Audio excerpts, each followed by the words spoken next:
You're listening to Inside the Room podcast. We are inside the room with Built for the Future.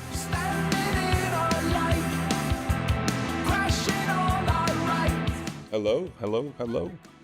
So how did you guys first come together, and what was like the original vision for the band? We have a long history. Both Kenny and I, Kenny's the lead singer, and really the band is he and I. We do all of the albums. We played back in the 80s. We both had bands in the 80s. I had a band called Sage, and he had a band called Felt None. They were pretty popular, actually. We would play shows together. We were friends, and so all through the 90s, we would write music and touch base, and we stayed in touch with each other. And it didn't even really materialize that we would work together until 2014. And I was working on some stuff, and I would work on these elaborate pieces of music, and then I'd sing them and think, oh man, I just messed them all up because my vocals are not they're not lead vocal level. And then he would write music and say, man, my vocals sound good, but my arrangements, productions are kind of incomplete. And so I suggested to him, why don't you sing on my music? So we put the album together, really worked. The chemistry was great. It just blew up. We sell albums all over the world, like 12, 13 different countries.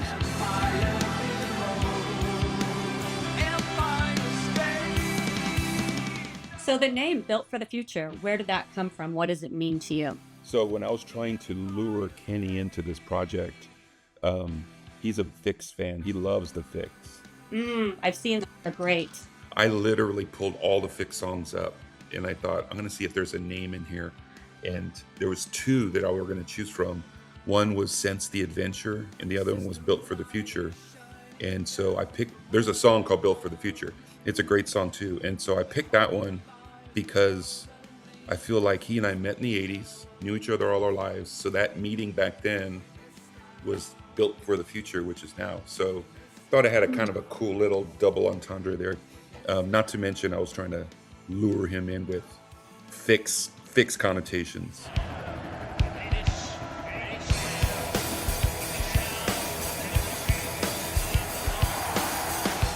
So describe your music. You mentioned the progressive rock, just for someone who hasn't heard it yet. The stew that I describe is if you get Rush musically, you get Tears for Fears vocally and melodically, and you get Pink Floyd thematically and conceptually. That's us.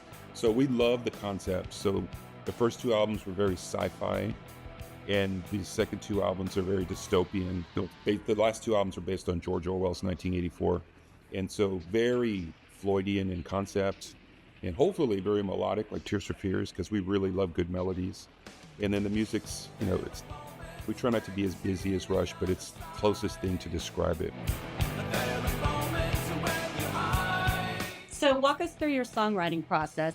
We've gotten to a rhythm now where I'll generate probably 80% of the music and have a theme for the song, but I send it to him blank canvas, and he writes lyrics and melodies now from scratch. And we have such a chemistry in what we're doing. I think we both get what we're after, and so it's really smooth. Like, we very rarely have any sort of like disconnect on what we're trying to accomplish in the song.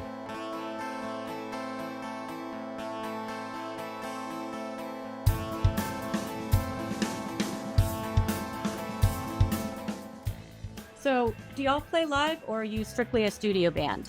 We have a live band, and we're aiming to play this year because we love it. And we have great musicians that support us. Have you guys experimented with AI at all in your music yet? Not on the albums. I mean, it's very much a novelty in the beginning.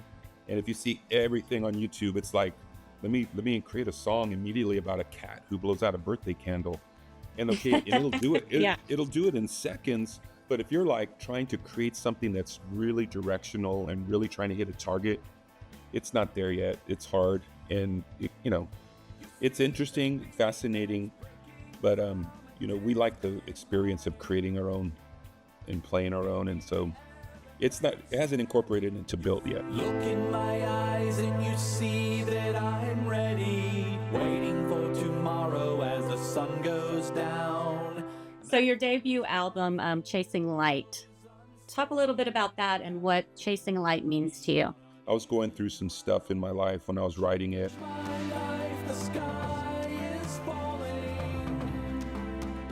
Kind of your world falling apart, and now you're looking for a new light or world, or like starting a journey because you're leaving something. So if you see the cover, I mean, this character, we call him the Fisher King. He was leaving this world that was falling apart. I mean, I know what I was feeling in every single song, and people that know what I was going through know what I'm talking about on every single song. But the beauty is it means different things to different people. Solace while I bide my time. You know, people have messaged me all over the place saying it means this, or it means this, and it means this to them. And I know exactly what it means to me, because it's about, I mean, if you listen to it, it's like, yeah, my world's falling apart, and I'm just going to set a course and find my way through this. Fear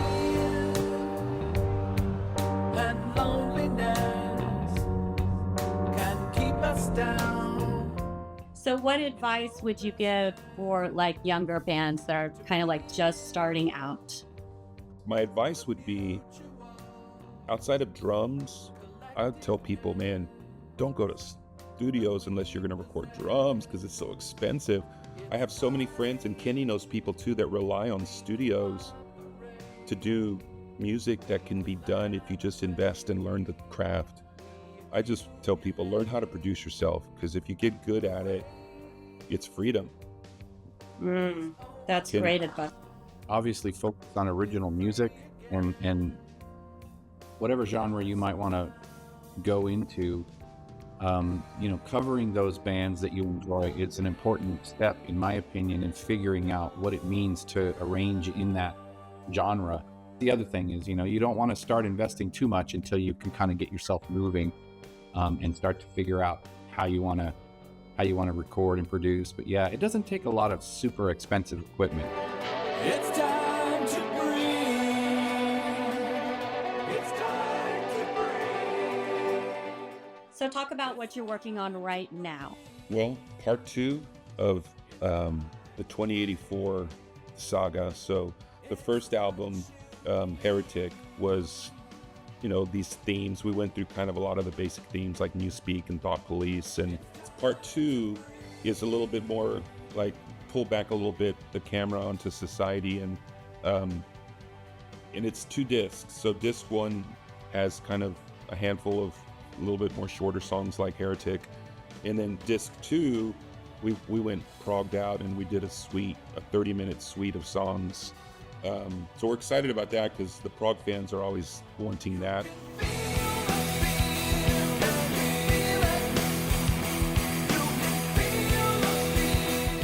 Talk a little bit about some of your influences. You mentioned the Figs, Tears for Fears, Rush. Peter Gabriel, Genesis, Yes, Rush, The Fix.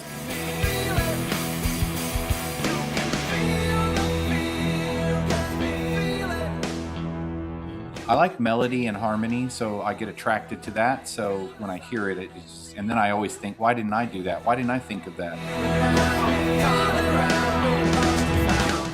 So what that did for me early on was it pushed me into music and made me go, I want to do that. I want to do that. Probably a number one influence, Tears for Fears, because I think that's progressive pop. It's so progressive in the sense of arrangement, layering, melody. We layer vocals in a big way, which is probably the closest thing to Yes, is the vocal layers. But our music rarely ever touches kind of the Yes busyness where it's flying around.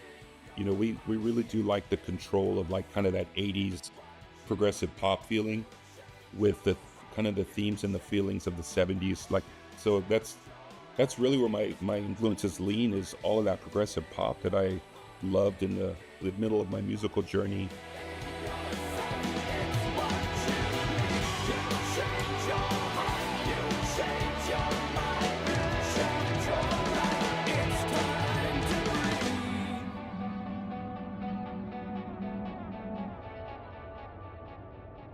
Inside the Room, a music show where the music comes first.